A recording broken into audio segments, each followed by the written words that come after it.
Dès que le duc de Lorraine sut qu'on avait enfin trouvé le corps du duc Charles, il ordonna qu'on le transportât dans la ville. 4 gentilshommes chargèrent sur leurs épaules la litière où il fut placé. Le corps fut déposé sous une tente de satin noir. Le lit de parade était en velours noir, le corps était revêtu d'une camisole de satin blanc et recouvert d'un manteau de satin cramoisi. Une couronne ducale ornée de pierreries entourait son front défiguré. On lui avait chaussé des houseaux d'écarlate et des éperons dorés. Le duc de Lorraine s'en vint jeter de l'eau bénite sur le corps du malheureux prince. Il lui prit la main par-dessous le poêle. « Ah, cher cousin, dit-il, les larmes aux yeux, Dieu veuille avoir votre âme. Vous nous avez fait bien des maux et des douleurs. » Puis il baisa cette main, se mit à genoux et resta un quart d'heure en prière. Le corps fut ensuite solennellement levé et transporté à l'église Saint-Georges. Le cortège était pompeux. Tous les seigneurs de Bourgogne et les serviteurs du duc qui avaient été faits prisonniers assistaient tristement aux funérailles de leur maître et de cette superbe puissance de Bourgogne ruinée et perdue à jamais par sa faute. Les bourgeois, les magistrats et le clergé de la ville, les seigneurs de Lorraine, les capitaines de Suisse et d'Allemagne suivaient le convoi. Enfin venait le duc René lui-même, à pied, revêtu de sa cotte d'armes, traînant un long manteau de deuil. Chacun en suivant le corps de ce grand prince qui avait voulu être le maître de toute la chrétienté, qui avait tenté de si merveilleuses entreprises, qui avait depuis 10 ans tenu en alarme roi, empereur et peuple, faisait de pieuses réflexions sur le néant des choses humaines et les voies terribles de la Providence. En déplorant cette mort cruelle dont ses plus grands ennemis ne pouvaient s'empêcher d'être émus et consternés, on songeait cependant aux Liégeois qu'il avait fait massacrer impitoyablement, aux habitants de Nesle, aux garnisons de Grandson, et l'on disait que jamais homme n'avait mieux mérité de mourir par l'épée. Les paroles que le duc avait dites 1 an auparavant aux États de Lorraine en leur promettant de faire à jamais sa demeure à Nancy, le serment qu'il avait juré d'y rentrer pour la fête des rois revenaient en mémoire et semblaient comme des oracles du destin dont la mort seule découvre le sens. Comment et par quelles mains avait péri le duc Charles, c'est ce qui ne fut jamais complètement avéré. Bien des gens demeurèrent persuadés que les hommes apostés par le comte de Campobasso l'avaient tué, ou du moins achevé. Toutefois, on raconta généralement que le premier coup lui avait été porté à la tête par un boulanger de Nancy, qu'ensuite, ayant voulu traverser le ruisseau de l'étang de Saint-Jean, la glace avait enfoncé sous les pas de son cheval. Alors, disait-on, il avait crié à un cavalier qui le poursuivait « Sauvez le duc de Bourgogne !» Mais cet homme d'armes était sourd. Malheureusement, il crut entendre « Vive Bourgogne !» et porta au duc les derniers coups. On prétend qu'il mourut de chagrin quand il sut que c'était lui qui avait donné la mort à un si grand prince. Toutefois, le délai qui s'était écoulé avant qu'on retrouvât son corps avait donné au bruit répandu et accrédité par les fugitifs le temps de s'emparer des esprits du vulgaire. Lorsqu'on apprit la vérité, on n'y voulut plus croire. Il fut impossible de persuader au peuple que le duc de Bourgogne était mort. 1000 histoires fabuleuses se débitaient. On l'avait vu à tel endroit, c'était en tel pays qu'il était caché. On le tenait enfermé dans une prison, il s'était caché en un couvent. Enfin, 10 ans après, il y avait encore des gens qui faisaient la gageure qu'on allait voir reparaître ce grand-duc Charles, et des marchands livraient leurs marchandises gratuitement, sous condition qu'on allait leur paierait le double lors de son prochain retour. Le duc Charles de Bourgogne, lorsqu'il fut tué devant Nancy, avait régné 9 années et demie. Il était âgé de 44 ans. Il était de taille moyenne, de complexion robuste, d'une santé vigoureuse.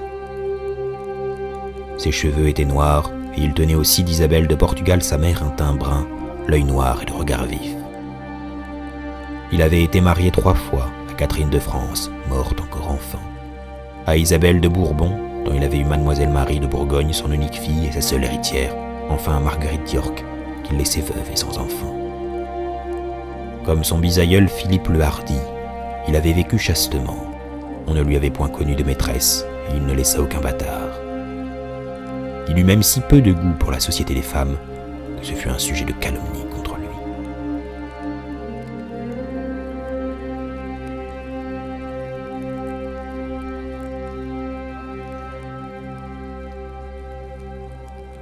Le roi savait que l'armée du duc de Lorraine et des Suisses était arrivée devant Nancy. Connaissant bien le duc Charles, il ne doutait guère qu'il n'advint tout aussitôt quelque grande chose. Les dernières lettres l'avaient mis en grande impatience d'avoir des nouvelles. D'heure en heure, le roi attendait des lettres de Lorraine à son château du Plessis. C'était le 5 janvier que s'était donné la bataille de Nancy. Le 9 de grand matin, comme il faisait encore nuit, arriva un chevaucheur qui apportait des lettres de Lorraine. La joie du roi était si grande et si subite qu'il ne savait quelle contenance garder. Ce n'était pourtant que la première nouvelle, écrite le soir même de la bataille, lorsqu'on ne savait pas encore ce qu'était devenu le duc de Bourgogne. Déjà, l'agitation de son contentement s'était tournée en délibération sur ce qu'il y avait à résoudre pour profiter le mieux possible du grand désastre de son ennemi. Qu'était devenu le duc de Bourgogne? Avait-il réussi à s'échapper ou était-il tombé aux mains des Allemands? S'il en était ainsi, ne pourrait-il pas traiter avec eux et racheter sa liberté moyennant une forte somme d'argent, lui qui avait de si riches trésors? Serait-ce donc chose sage de se déclarer sur le champ et de se saisir des seigneuries de Bourgogne? Telles étaient les idées dont le roi était occupé. Il se leva de table, promit à plusieurs de ceux qui étaient là une part dans les domaines du duc de Bourgogne, à supposer qu'il fût mort, et commença à prendre toutes ses dispositions. Il pensait que si le duc avait survécu, il se trouvait dénué de force et de moyens, que son armée était détruite, qu'il avait perdu dans ses 3 batailles ses plus vaillants serviteurs et ses plus sages conseillers, qu'ainsi l'on risquait peu à tenter de l'accabler dans sa détresse. Ce fut à cette résolution qu'il s'arrêta. Toutefois, selon son caractère, il ne voulut pas la mettre sur le champ et ardemment à exécution. En même temps, le roi fit une lettre pour les bonnes villes de Bourgogne. Après avoir fait mention du malheur nouvellement advenu à monsieur le duc de Bourgogne, il remontrait que dans le cas où le dit seigneur serait mort ou pris, ce qu'à Dieu ne plaise, les sujets du duché devaient bien savoir que leur pays était de la couronne et du royaume. Mademoiselle de Bourgogne étant aussi sa plus proche parente et sa filleule, il voulait, de toute façon, garder son droit comme le sien propre. Le roi semblait du reste s'en remettre à la délibération et à la sagesse des bonnes villes, les requérait de lui faire savoir leur volonté sur cette affaire et promettait aux Bourguignons de pourvoir à leurs demandes en telle sorte qu'ils seraient contents. Tout en essayant ainsi les voies de persuasion, il avait bien le dessein de n'en pas rester là et de faire, s'il le fallait, avancer son armée en Bourgogne. Sauf si le duc n'était pas mort.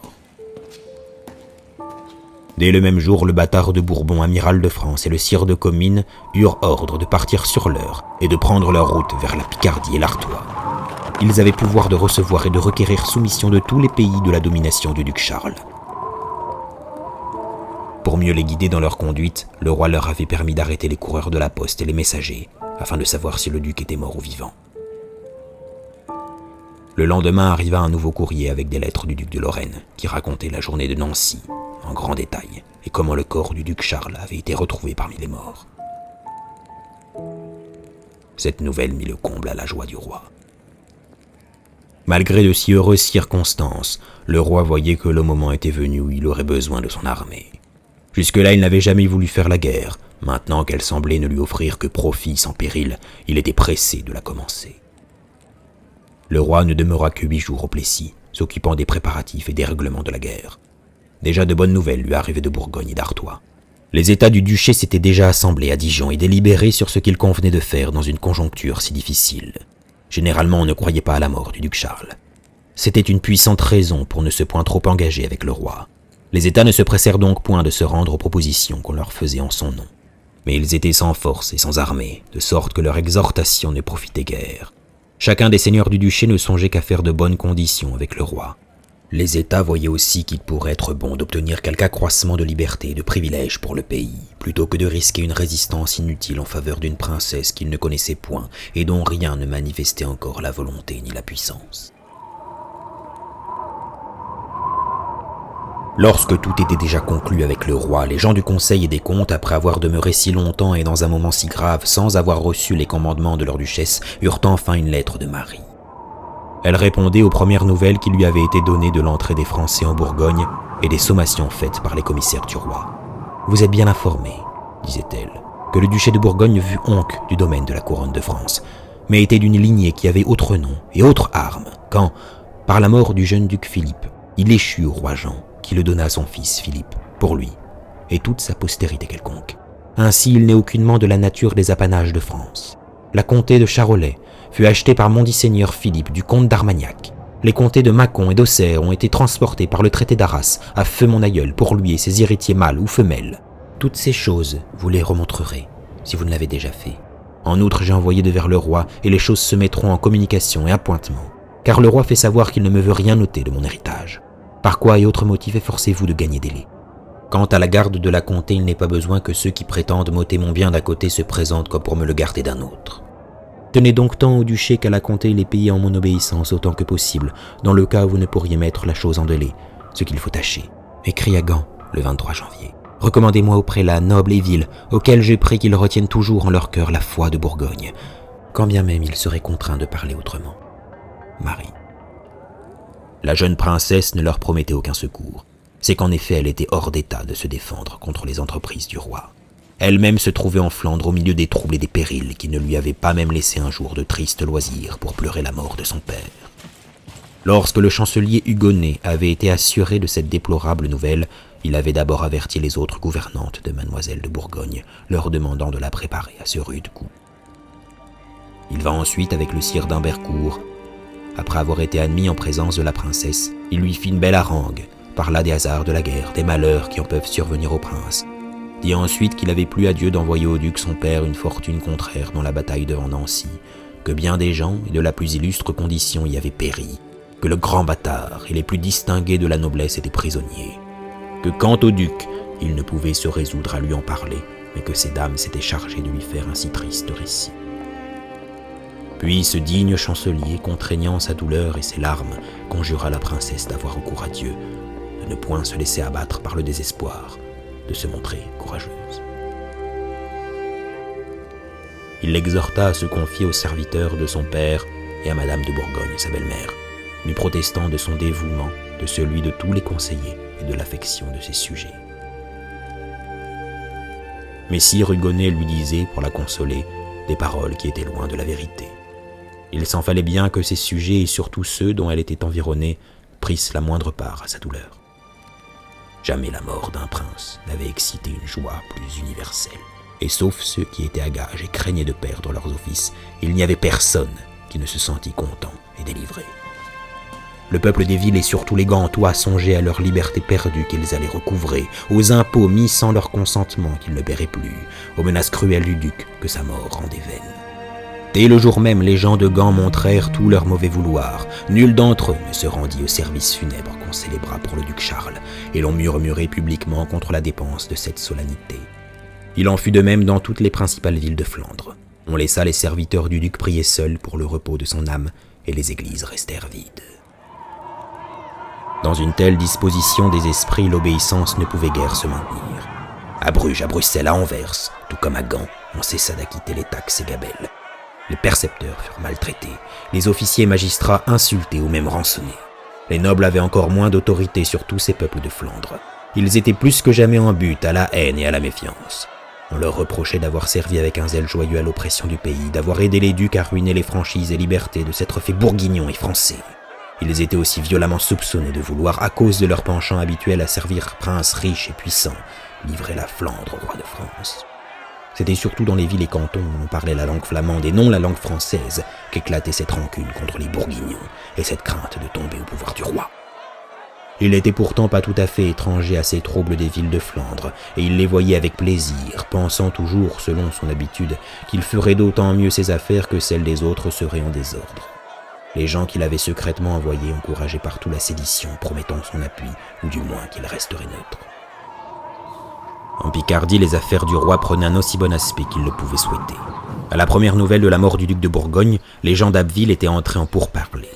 Abbeville était une des villes de la Somme, cédée par les traités d'Arras, de Conflans et de Péronne, mais rachetable à la mort du duc. Les habitants, se sachant donc français et destinés à revenir au roi, étaient fort portés en sa faveur. Mais il y avait une garnison de 400 Flamands. Sur ce arriva le sire de Comines avec l'amiral. Il commença à traiter avec les capitaines et les officiers de la ville, leur promettant de la part du roi de l'argent et des pensions. Ils se laissèrent gagner, firent partir leurs gens et alors, sans rien attendre, le peuple ouvrit les portes. La place qu'il importait d'avoir, c'était Arras. Elle était forte, d'ailleurs capitale du comté d'Artois, et l'on pouvait croire que tout le pays suivrait son exemple. La garnison était nombreuse et les bourgeois étaient depuis longtemps grands ennemis de la France. L'amiral fit sommer la ville et le sire de Comines demanda à parlementer. Ils avaient amené avec eux un des magistrats de la ville.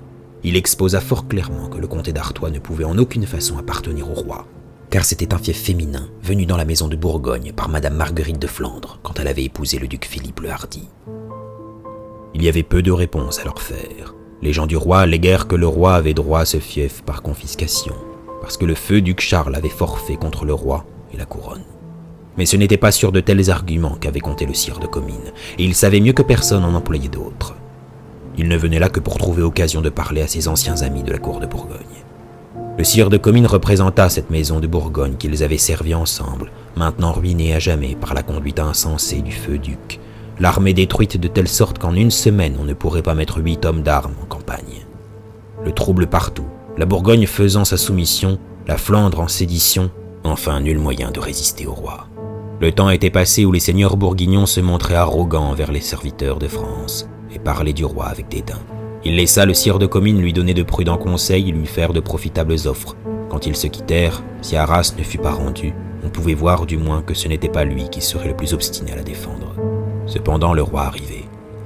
Après avoir écrit aux bonnes villes de lui prêter quelque argent, chacune selon son pouvoir, pour l'aider à supporter les frais qu'il allait être contraint de faire afin de réunir à la couronne les duchés et comtés de Bourgogne, la Flandre, le Ponthieu, l'Artois, le comté de Boulogne et autres seigneuries naguère tenues par le feu Charles, duc de Bourgogne, il venait achever par sa présence la soumission de l'Artois et de la Flandre. Tout lui annonçait un succès facile. De si heureux commencements charmaient le roi. Il lui semblait que tout allait au plus vite se tourner à son gré. Son désir et son espérance pendant toute la vie du duc Charles avaient été de marier le dauphin avec mademoiselle Marie et de réunir par cette alliance les vastes états de Bourgogne au royaume de France.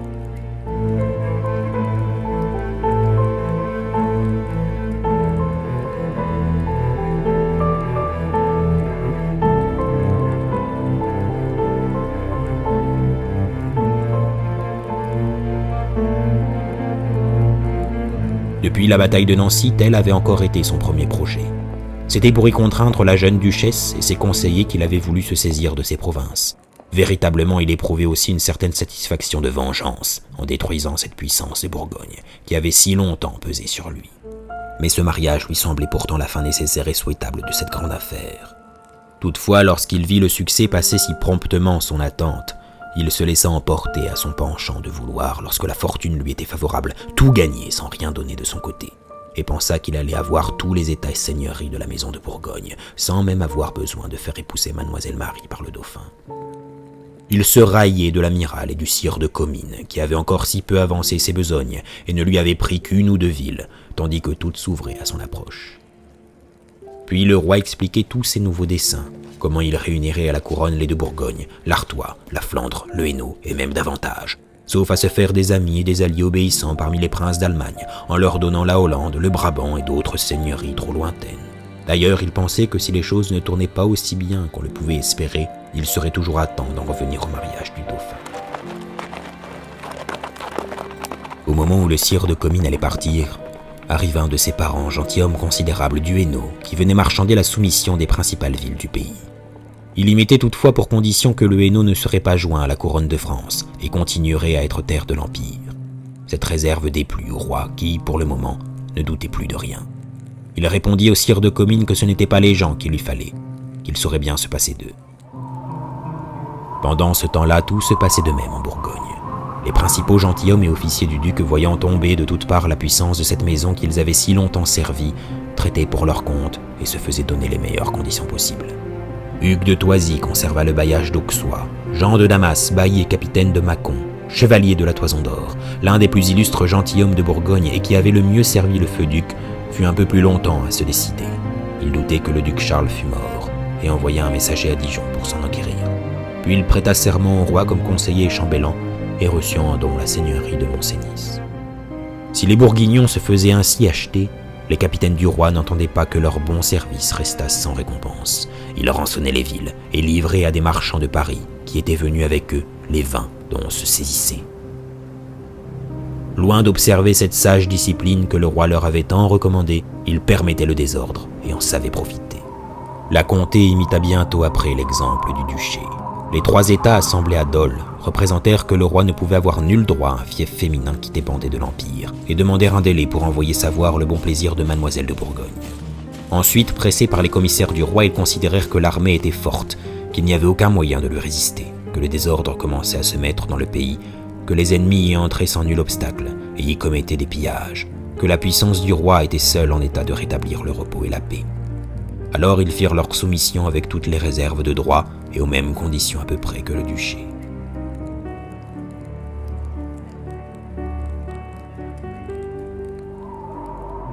Le conseil de Mademoiselle de Bourgogne voyait s'accroître chaque jour les maux et les dangers, sans avoir nulle possibilité d'y porter remède. Une ambassade solennelle fut envoyée au roi peu de jours après qu'il fut arrivé à Péronne. Elle se composait du chancelier Hugonnet, du sire d'Humbercourt, du sire de la Grutuse et de quelques autres. Ils remirent au roi leur lettre de créance. Elle était écrite de la main de Mademoiselle de Bourgogne. La duchesse douairière et Adolphe de Clèves, sire de Ravenstein, y avaient aussi ajouté leur signature et répété les mêmes assurances de bon vouloir pour le roi.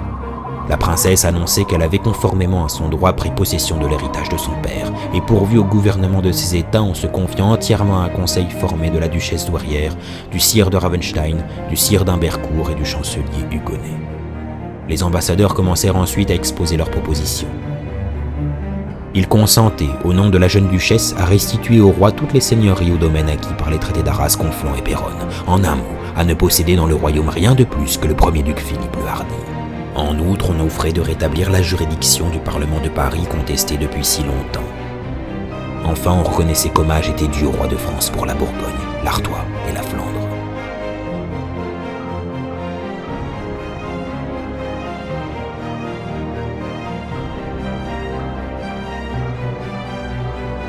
Au prix de ces humbles conditions, le roi était supplié de retirer ses armées. Le roi répondit qu'il ne venait nullement dépouiller Mademoiselle de Bourgogne, qu'elle était sa proche parente et sa chère filleule, que bien au contraire il n'avait pas un autre désir que de la protéger et de prendre sous sa garde elle et ses États. C'était, disait-il, son devoir comme suzerain, car la coutume de France réglait qu'à défaut de parents, la garde noble d'une vassale mineure appartenait au seigneur. D'ailleurs, le roi souhaitait par-dessus tout la conclusion du mariage de Mademoiselle de Bourgogne avec son fils le dauphin. En attendant que cette grande affaire pût être terminée, il allait réunir à la couronne les seigneuries qui y étaient réversibles et se saisir pour les conserver à Mademoiselle de Bourgogne du reste de ses États. Il amenait avec lui force suffisante pour se faire justice, au cas où l'on refuserait de la lui rendre. Les ambassadeurs répondirent qu'ils n'avaient nul pouvoir pour traiter de ce mariage. De son côté, le roi ne voulait mettre rien autre chose en négociation. Il n'en fit pas un bon accueil au sire d'Humbercourt et au chancelier, tâchant de les séduire et de les amener à son parti par promesses et flatteries, et leur rappelant qu'ils étaient non pas flamands et de langue allemande, mais du royaume de France. M. d'Humbercourt était picard, de la noble maison de Brimeux, et le chancelier né dans le duché de Bourgogne. Il ne gagna rien sur ses fidèles serviteurs, seulement ils ne cachèrent point que, selon leur propre avis, le mariage proposé par le roi était fort désirable, et s'engagèrent à travailler de leur mieux pour le succès de ce dessein. Ce n'était pas ce que le roi voulait. Néanmoins, il feignit de se contenter de leur bonne volonté et se recommanda à leurs soins. Avant leur départ, et pour tirer du moins quelque profit de leur voyage, il leur demanda de mettre entre ses mains et sous sa garde la cité d'Arras qu'il avait fait sommer. Il n'y avait guère moyen de refuser au roi une chose qu'il pouvait obtenir de vive force. Déjà, il s'était saisi de beaucoup d'autres villes, et chaque jour, quelqu'une lui ouvrait ses portes. Les ambassadeurs, avec permission de la duchesse, consentirent. Arras était alors divisé en deux portions. La ville, qui avait une grande et forte enceinte et qui appartenait au comte d'Artois, la cité, qui était presque sans défense. Ce fut seulement la cité qui lui fut remise. Les ambassadeurs, en retournant à Gand, y trouvèrent le désordre fort augmenté et la jeune princesse dans un péril toujours croissant. Les gens de la ville avaient saisi leurs magistrats, fait périr les uns, enfermé les autres. Il avait fallu assembler les 3 États de Flandre et leur promettre solennellement de ne rien faire que d'après leurs conseils. Pour accroître les embarras de Mademoiselle Marie, le vieux duc de Clèves, frère aîné de M. de Ravenstein, était arrivé pour travailler à la déterminer à épouser Jean de Clèves, son fils. Louis de Bourbon, évêque de Liège, était venu de son côté demander qu'on rendît à sa ville les libertés et privilèges dont elle avait été si cruellement dépouillée, ainsi que les sommes d'argent que le feu duc en avait arrachées par violence. La principale pensée des Gantois et des gens des États n'était point la crainte des armées du roi, ni les progrès qu'il faisait en Artois. Ils ne songeaient qu'à secouer le joug trop lourd qui avait pesé sur eux si longtemps, et se réjouissaient de voir leur jeune duchesse faible, sans guide, sans soutien, hors d'état de remettre le bon ordre. Leur haine se dirigeait surtout contre les conseillers de leur ancien duc. Cette longue domination des 4 princes bourguignons, durant laquelle les Flamands s'étaient vus si souvent châtiés, privés de leur franchise, chargés de pesants impôts, gouvernés par des lois nouvelles, leur apparaissait comme le règne des Français, dont, grâce à Dieu, on allait voir la fin. Vainement, quelques-uns des serviteurs ou des seigneurs de Bourgogne avaient une renommée méritée de sagesse et de justice. Vainement, ils s'étaient efforcés d'adoucir les rudes volontés du duc Charles. Tous étaient confondus dans une détestation commune. On voulait à tout prix se défaire de ces étrangers dont la présence avait été si fâcheuse et si déplaisante. La jeune duchesse ne parvenait à modérer les gens qui étaient à la tête des bourgeois et des États en leur protestant sans cesse qu'elle n'écouterait en rien les conseils des Français, surtout du chancelier, du sire d'Humbercourt. Dans une telle disposition des esprits, aucune idée ne pouvait être plus odieuse que le mariage de Mademoiselle Marie avec le dauphin. C'était continuer le règne des Français, c'était livrer les libertés de la Flandre à un seigneur bien plus puissant encore que les ducs de Bourgogne, et qui se trouverait bien plus fort contre ses sujets flamands. C'était s'unir à un royaume dont les habitants n'avaient nul privilège, vivaient sous le bon plaisir du roi et succombaient sous le poids d'impôts qu'ils n'avaient pas consentis. En outre, la réputation du roi Louis était grande en ces contrées.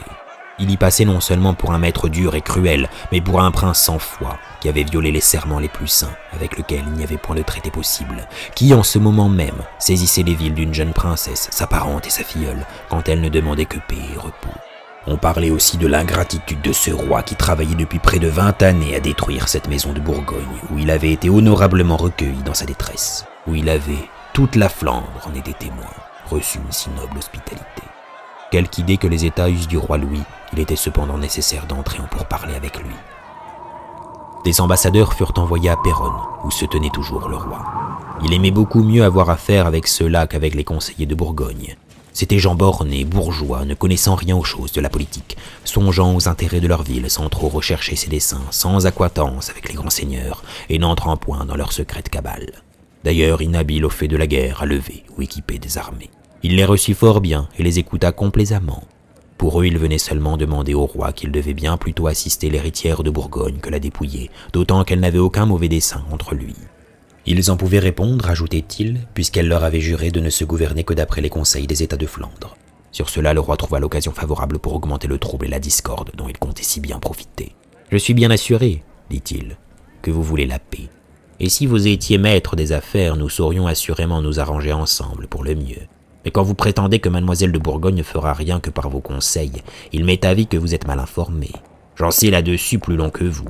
Et tenez-vous pour certain qu'elle veut faire conduire ses affaires par d'autres qui ne veulent pas la paix. » Les députés commencèrent à se troubler, car ils n'avaient pas l'habitude de traiter de grandes affaires et avec de si grands personnages. Ils répondirent qu'ils étaient bien assurés de ce qu'ils disaient et en produiraient la preuve par leurs instructions. Le roi répliqua qu'on leur pourrait montrer telle lettre et écrite de telle main qui ferait bien connaître les réelles intentions de mademoiselle de Bourgogne. Comme ils insistaient, non seulement il leur fit voir, mais leur remit la lettre par laquelle la duchesse annonçait qu'elle prenait pour conseiller justement les hommes que les Gantois haïssaient le plus. Surpris et indignés, les députés n'eurent rien de plus pressé que de revenir à Gand. Ils se présentèrent à leur retour chez mademoiselle de Bourgogne, qui les reçut en solennelle audience pour entendre leur rapport. Ils commencèrent par raconter que le roi avait assuré formellement que mademoiselle n'avait point l'intention de se gouverner par les conseils des 3 États et qu'il prétendait avoir une lettre qui en faisait foi. Aussitôt, mademoiselle interrompit l'orateur avec vivacité et courroux, disant que cela était faux et que certes on ne produirait pas une semblable lettre. Alors, sans nul égard pour cette jeune princesse, en homme grossier et mal appris, ce bourgeois tira la lettre de son sein et la montra devant tous les conseillers qui étaient là. Mademoiselle de Bourgogne demeura interdite et confuse de se voir ainsi publiquement démentie. Cet incident porta au comble la fureur des gens de la ville et des États contre le chancelier et le sire d'Humbercourt. On savait, et le roi ne l'avait pas non plus laissé ignorer, qu'ils s'étaient engagés à travailler de tout leur pouvoir au mariage de la duchesse avec le dauphin. C'était la principale crainte des Flamands. Ils voulaient qu'elle épousât non un prince de France, mais quelque seigneur allemand pas trop puissant qui leur donnât l'appui de l'Empire, sans pouvoir détruire leur liberté. Sur ce point, le duc de Clèves s'entendait fort bien avec eux. Tout enflammait donc et rien ne pouvait arrêter la volonté de ce peuple. Dès le soir, le chancelier et le sire d'Humbercourt furent saisis dans un couvent où ils avaient tenté de se cacher.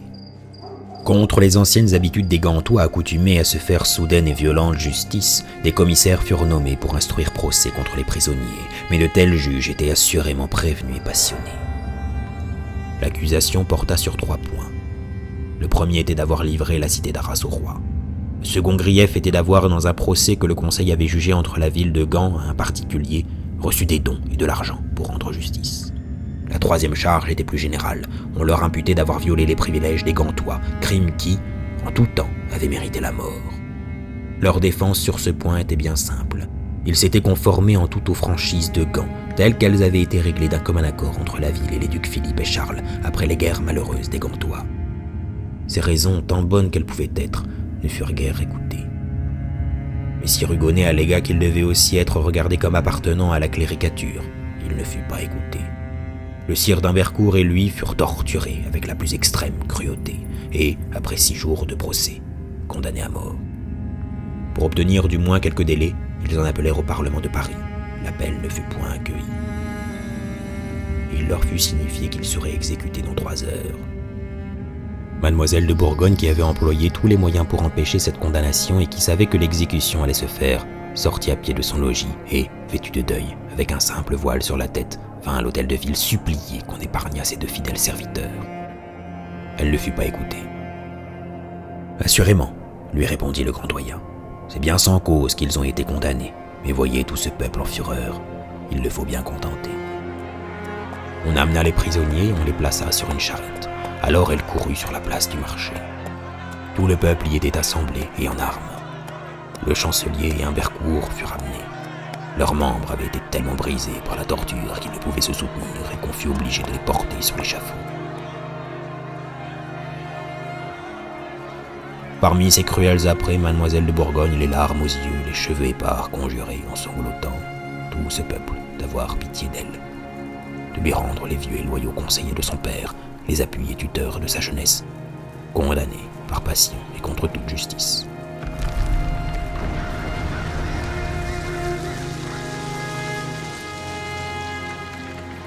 Déjà une partie des assistants ne pouvant se défendre de l'émotion qu'inspirait cette jeune et noble princesse, désolée et humblement suppliante, commençait à se déclarer pour elle et à crier qu'il fallait lui faire ce plaisir. Les autres continuaient à demander la mort à haute voix.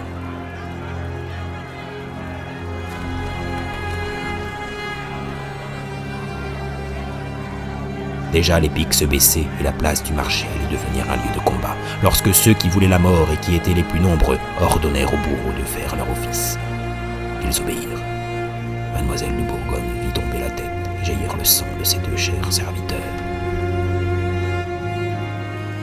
On la ramena demi-morte dans son hôtel. Cette cruelle exécution ne calma point le peuple de Gand. Il continua à se tenir en armes sur la place du marché, comme dans le temps de ses anciennes révoltes. Les Bourguignons furent chassés, maltraités ou mis à rançon. La duchesse douairière fut contrainte de sortir de la ville, ainsi que M. de Ravenstein, pour avoir tous 2 signé la lettre livrée par le roi.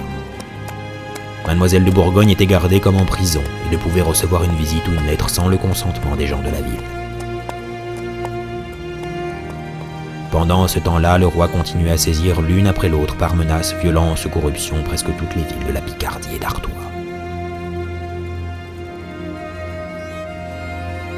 Cependant, les gens des villes et du peuple n'étaient point partout aussi favorables aux Français que les capitaines et les seigneurs.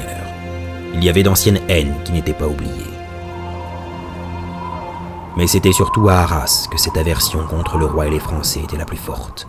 15 jours après l'entrée du roi dans la cité, la ville n'avait pas encore consenti à ouvrir ses portes. Les plus furieux bourguignons des autres villes ou des compagnies de gens de guerre s'étaient presque tous réfugiés à Arras et y avaient allumé les esprits.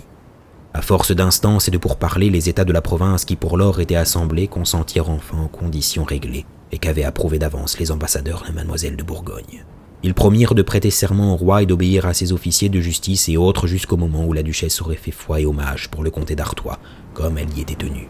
En cas où elle s'y refuserait, et si elle épousait un ennemi du roi, les États reconnaissaient que l'Artois devait demeurer à la couronne, sauf qu'il conserverait ses libertés et privilèges. Cet engagement conclu, des députés de la ville vinrent prêter serment au roi et lui remettre les clés. Il les rendit aux échevins, déclara l'abolition promise et donna un délai à ceux des habitants qui avaient quitté le pays pour y rentrer et jouir de cette amnistie. Tant de soins pour gagner le bon vouloir des gens d'Arras n'avaient servi à rien. Dès que le roi se fut éloigné avec une partie de sa puissance pour soumettre le reste de la province, le parti qui lui était contraire dans la ville reprit le dessus. Les portes furent fermées, les fortifications augmentées et toute communication rompue avec la cité. On se trouvait ainsi en pleine guerre. Précisément le même jour, les garnisons de Valenciennes, de Douai, de Lille et d'Orchy avaient fait un détachement de 1600 cavaliers ou hommes de pied. D'autres gentilshommes et capitaines bourguignons s'avancèrent vers Arras pour y entrer. Ils avaient d'abord eu l'intention de marcher pendant la nuit, mais les gens de Douai, encore pleins d'orgueil comme au temps des prospérités et des victoires de Bourgogne, voulurent que toute cette troupe partît en plein midi. Les capitaines du roi avaient peu de monde, mais sentant de quelle importance il était de ne pas laisser entrer une nouvelle garnison dans une si forte ville, ils se résolurent à tout risquer. Le combat fut vif, mais les Français eurent l'avantage. Le détachement fut dispersé. Lorsque le roi sut cette victoire, il en eut grand contentement, et donna sur-le-champ l'ordre qu'on saisit les députés, qui cheminaient pour se rendre auprès de Mademoiselle de Bourgogne. Ils soupaient tranquillement à l'anse, sans nulle méfiance, lorsqu'un sergent vint les arrêter. Ils furent si promptement exécutés que le lendemain, le roi demandant ce qu'on en avait fait, le prévôt lui répondit qu'ils étaient déjà morts et enterrés. Le mauvais succès et les cruautés du roi n'ébranlèrent point l'obstination des gens d'Arras. Ils étaient furieux mais insensés, ne se faisant nulle idée de la puissance des Français, et ne songeant pas qu'ils ne pouvaient avoir de secours. C'était chaque jour nouvelles insultes criées du haut des murailles, c'était la croix blanche pendue ou déchirée, c'était des gestes sales et injurieux, et des bravades de toutes sortes. Toutes ces jactances étaient des marques de haine, mais prouvaient la folie plutôt que la force de ce peuple, dont le courage n'avait rien de réfléchi. Le roi, voyant cette obstination, avança avec son armée et toute sa grosse artillerie. Les premiers jours, la défense fut vaillante et coûta cher aux assiégeants. Le roi pensa même y périr. Il s'était avancé au plus près pour faire pointer ses coulevrines de siège, lorsqu'un arbalétrier de la ville, l'apercevant, l'ajusta et l'aurait abattu si un boucher qui se trouvait aussi sur la muraille n'avait détourné l'arme et préservé le roi. Bientôt, une des portes et un pan de mur furent entièrement abattus. Les capitaines de la garnison continuèrent à faire contenance et s'apprêtaient à soutenir l'assaut. Mais la bourgeoisie, dont toute la vaillance n'était qu'ignorance du danger, s'effraya de ce qui adviendrait si les Français entraient par force, et fut aussi ardente à vouloir traiter qu'elle l'avait été à braver le roi. La garnison obtint de sortir avec armes et bagages. Des lettres d'abolition furent aussi accordées aux habitants. Le roi y disait qu'il avait égard à leurs humbles supplications, qu'il voulait bien attribuer leur dernière rébellion à de mauvais conseils, que préférant miséricorde à rigueur de justice, ne voulant pas l'effusion du sang humain, ni la désolation, destruction et ruine de la ville, par pitié pour le pauvre peuple. Le roi entra le 4 mai à cheval dans la ville, non par la porte, mais par la brèche. Il s'arrêta sur le petit marché. Là, il dit aux bourgeois assemblés, « Vous m'avez été rude, je vous le pardonne. Et si vous m'êtes bon sujet, je vous serai bon seigneur. » Nonobstant cette promesse et les lettres d'abolition, le roi fit prendre et mettre à mort tous ceux de la ville qui lui avaient été le plus contraires. Entre autres, cet arbalétrier qui avait tiré sur lui. Bientôt toutes les conditions furent oubliées, et la ville fut traitée sans nul ménagement. Les riches bourgeois furent mis à rançon, des exactions de toutes sortes vinrent l'une après l'autre. La haine des habitants pour les Français s'accroissait de jour en jour. C'étaient sans cesse nouveaux projets de sédition, secrètes intelligences avec les Bourguignons, et la découverte de ces trames amenait de nouvelles cruautés. Il est vrai que de temps en temps le roi venait à Arras et, voyant combien il lui importait de s'assurer la tranquille possession de cette ville, il promettait des abolitions, se montrait plus clément, diminuer les taxes, accorder des privilèges, mais comme il ne pouvait y avoir nulle confiance de part ni d'autre, les choses allaient toujours en empirant. Enfin, après 2 années passées ainsi, entre une dure oppression et un indoptable esprit de révolte, entre un continuel manque de foi des gouverneurs et une fausse soumission des habitants, à la suite d'un complot qui fit échouer une entreprise de la garnison contre Douai, le roi prit au mois de juillet 1479 une grande et dure résolution. Il fit raser les murailles et les fortifications, chassa tous les bourgeois, hommes, femmes, enfants, prêtres, religieux. Il abolit même l'antique nom d'Arras et prétendit, par sa seule volonté, créer une nouvelle ville peuplée de nouveaux habitants. Afin d'y attirer des gens, il lui accorda les privilèges les plus étendus, les plus grandes libertés, et en signe de tant de faveurs, il la nomma franchise. Ce ne sembla point motif suffisant aux honnêtes commerçants et bourgeois des autres villes pour quitter leurs établissements et leurs séjours accoutumés, pour venir vivre dans un pays rempli de troubles et de guerres et habiter en des maisons confisquées. Alors le roi, s'obstinant toujours dans son dessein, ordonna que dans chaque bonne ville du royaume, un certain nombre de bourgeois et d'artisans fussent désignés pour transporter, bon gré mal gré, leur domicile dans la ville de franchise. Paris, Rouen, Orléans, Lyon, Tours, les villes d'Auvergne, de Limousin et de Languedoc furent tenues de fournir des habitants. Comme on le peut croire, une volonté si tyrannique éprouva une forte résistance. Chacun des pauvres gens sur qui était tombé le sort ou la désignation cherchait des prétextes de santé ou de dépenses pour ne se point mettre en route et pour ne point aller à l'autre bout du royaume chercher un séjour triste et ruiné. De nouvelles lettres du roi ordonnèrent que les frais du voyage seraient payés par les villes. Il mit des impôts pour subvenir aux dépenses des franchises et à l'établissement de ses nouveaux habitants. Il fit de grands efforts pour faire revivre ces fameuses fabriques de tapisserie qui avaient porté la renommée d'Arras dans les pays les plus lointains.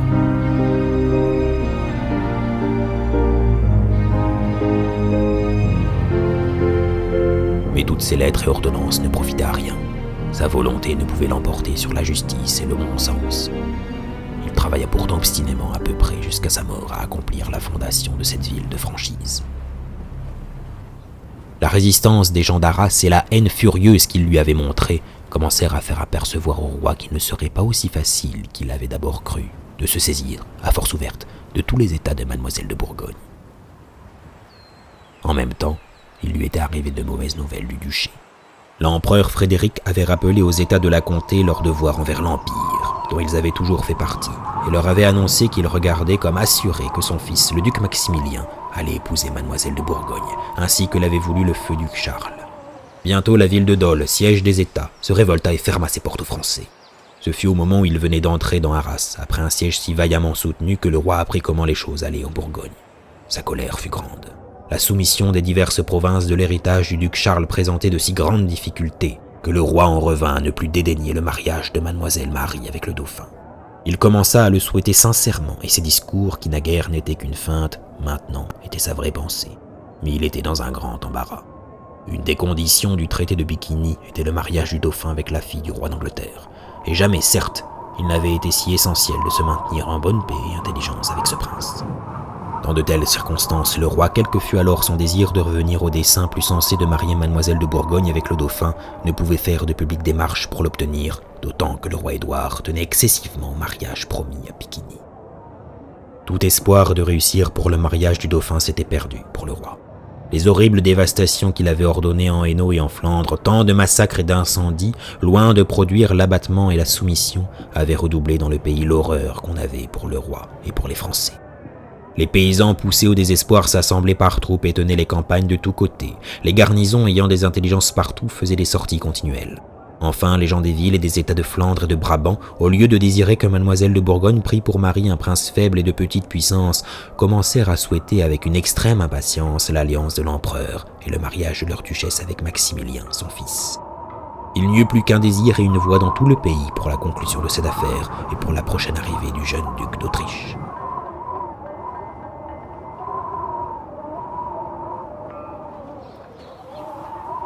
La duchesse douairière, qui se tenait à Malines, voyant que le roi Édouard favorisait le mariage du duc de Clarence, son frère, s'employa de son mieux pour le duc Maximilien. Ce fut elle surtout et ses amis qui conduisirent cette négociation, à l'insu du duc de Clèves. Ce prince était toujours à Gand, il avait en apparence le principal pouvoir sur le conseil de Mademoiselle de Bourgogne, et ne songeait qu'aux intérêts de son propre fils. Mais elle n'avait aucune envie de l'épouser, s'accordait en secret avec le vœu des Flamands et autorisait les démarches de la duchesse Marguerite. Lorsque tout fut à peu près convenu, le duc Louis de Bavière, l'évêque de Metz et d'autres seigneurs d'Allemagne vinrent en solennelle ambassade pour proposer ce mariage. Quand ils furent à Bruxelles, le conseil du Bourgogne, ou pour mieux dire le duc de Clèves, leur fit dire de ne point aller plus loin et d'attendre de nouveaux ordres. La douairière les avait fait avertir de ne tenir compte de cette défense et d'arriver à Gand. Quand ils y furent, le duc de Clèves n'osa point leur refuser audience.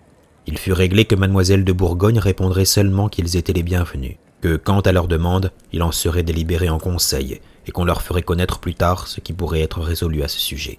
Les ambassadeurs présentèrent leurs lettres de créance, puis exposèrent que ce mariage avait été conclu par le feu duc de Bourgogne, du consentement même de sa fille. Ils produisirent des lettres écrites de sa main et un anneau envoyé de sa part au duc Maximilien. Puis ils lui demandèrent respectueusement si elle reconnaissait sa signature et avait l'intention d'accomplir la promesse d'elle et de son père.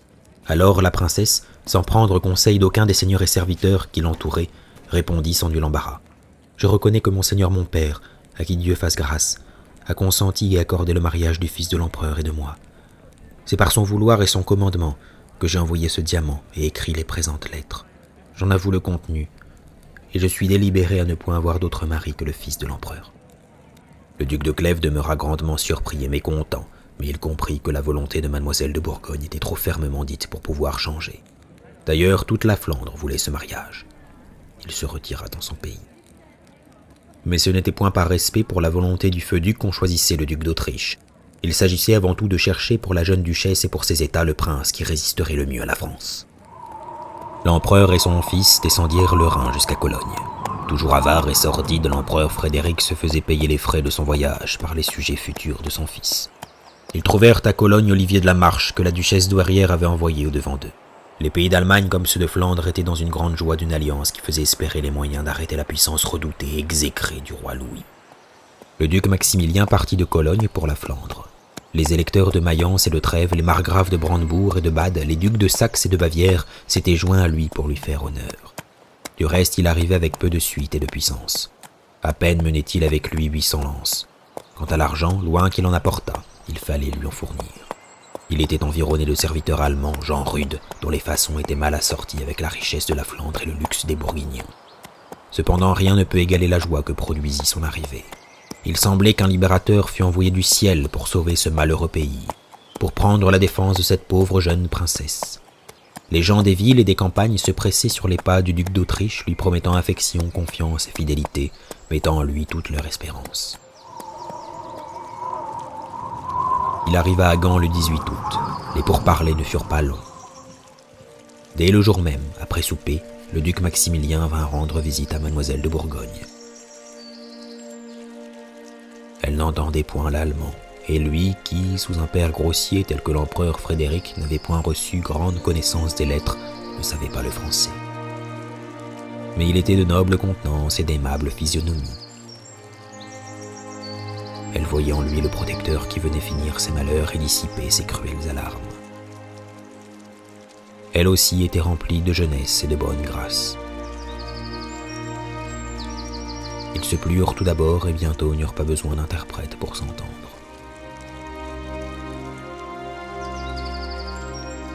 Les fiançailles se firent aussitôt.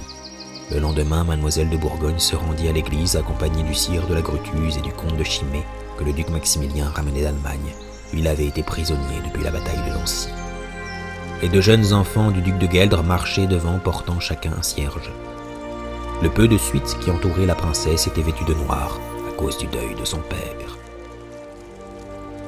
Ce fut dans ce modeste appareil que la plus riche héritière de la chrétienté épousa le fils de l'empereur.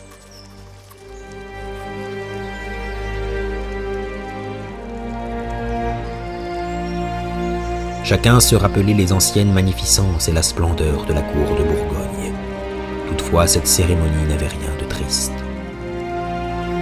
Le malheur des temps et une précipitation que tout rendait nécessaire ôtaient à cette solennité la pompe des jours d'autrefois, mais elle semblait le signal de la délivrance et d'un meilleur avenir.